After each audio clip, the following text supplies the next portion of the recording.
दोस्तों, लोकसभा चुनाव 2024 के चुनाव नतीजे लगातार आ रहे हैं।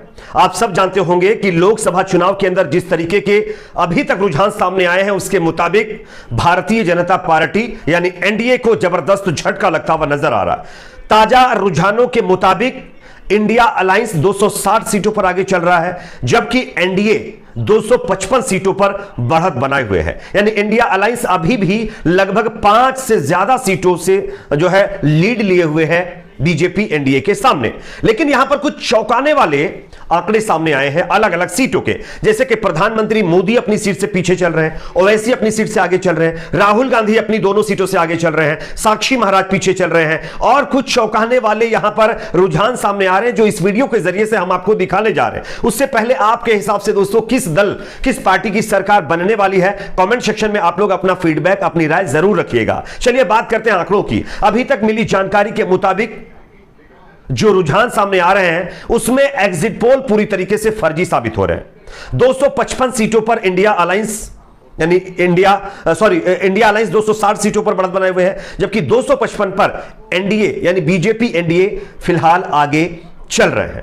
सबसे चौंकाने वाली बात तो यह है कि उत्तर प्रदेश के अंदर जो इंडिया अलायंस है उसने कमाल कर दिया है।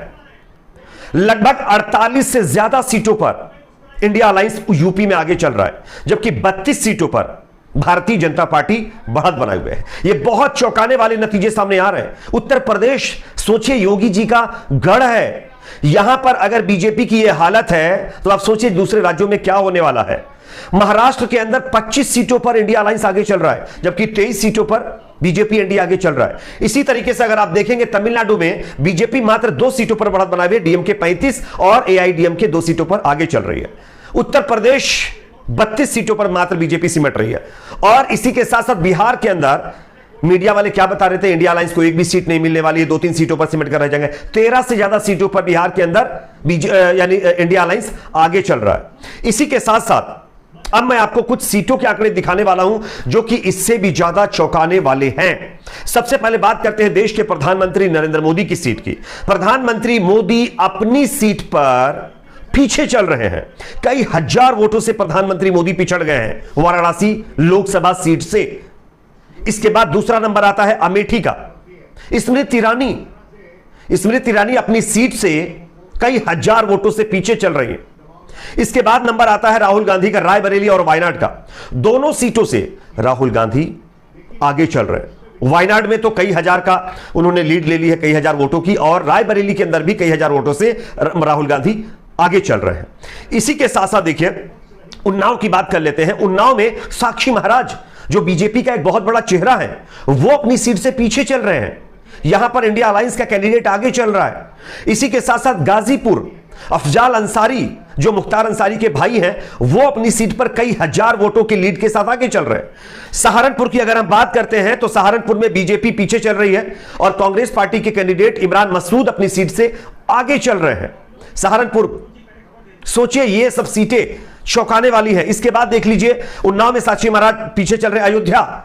अयोध्या जहां पर राम मंदिर बनाया गया था, बहुत मुखरता से भारतीय जनता पार्टी के नेताओं ने इस मुद्दे को उछाला, लेकिन इसका फायदा मिलता हुआ दिखाई नहीं दे रहा है। अयोध्या में भारतीय जनता पार्टी पीछे चल रही है। भारतीय जनता पार्टी के कैंडिडेट पीछे चल रहे हैं। मुजफ्फरनगर जो उत्तर प्रदेश की सीट है, संजीव बालियान जो बीजेपी के नेता हैं, वो अपनी सीट से पीछे चल रहे हैं। इसी के साथ साथ यूपी में इंडिया अलायंस 48 से ज्यादा सीटों पर आगे हो गया। मैनपुरी की बात करते हैं। मैनपुरी में डिंपल यादव जो अखिलेश यादव की पत्नी है, वो अपनी सीट पर आगे चल रही हैं। कन्नौज में अखिलेश यादव लगभग 10,000 के ऊपर चले गए हैं, वोटों से आगे वो चल रहे हैं। इसी के साथ साथ हैदराबाद की बात करते हैं। असदुद्दीन ओवैसी अपनी सीट पर वो आगे चल रहे हैं। कोयंबटूर से बीजेपी के अन्नामलाई पीछे हो गए हैं। यह बहुत बड़ी खबर है। यह कुछ वीआईपी सीटों के आंकड़े मैंने आप लोगों को दिखाए हैं दोस्तों। और केरल के अंदर भारतीय जनता पार्टी को मात्र 1 सीट पर बढ़त है, जबकि इंडिया अलायंस को 13 सीटों पर बढ़त चल रही है। पंजाब के अंदर बीजेपी का खाता तक नहीं खुल पाया है। गुजरात में 4 सीटों पर इंडिया अलायंस के कैंडिडेट आगे चल रहे हैं। बीजेपी 22 सीटों पर आगे चल रही है। अगर गुजरात में 4 सीट जा रही हैं इंडिया अलायंस के खाते में, तो आप सोचिए कि रुझान क्या होने वाले हैं। इसी के साथ साथ झारखंड में 4 सीटों पर इंडिया अलायंस, 10 सीटों पर जो है बीजेपी इंडिया आगे चल रहे हैं।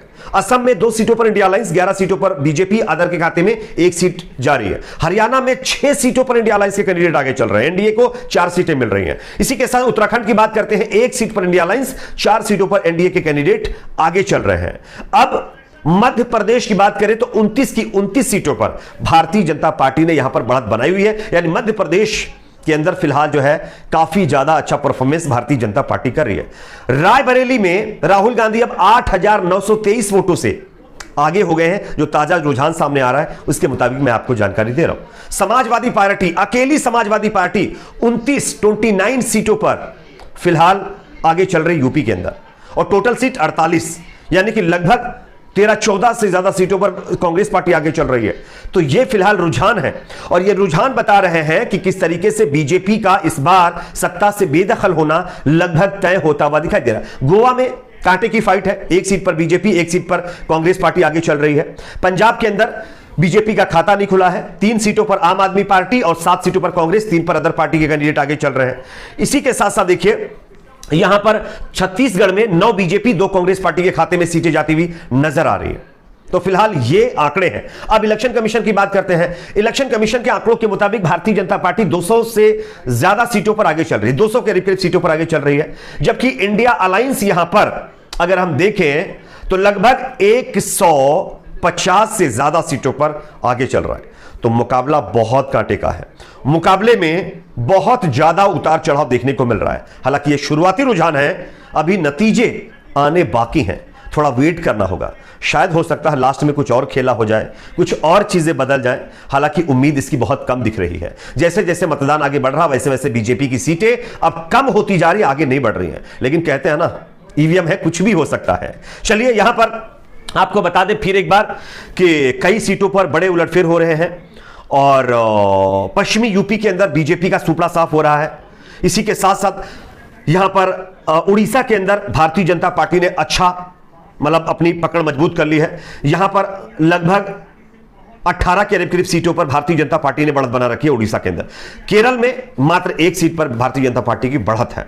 खैर अभी आखिरी आंकड़े आने बाकी हैं, जैसे ही कोई अपडेट आता हम आप तक पहुंचाएंगे। तब तक देखते रहिए ऑनलाइन जानकारी न्यूज चैनल।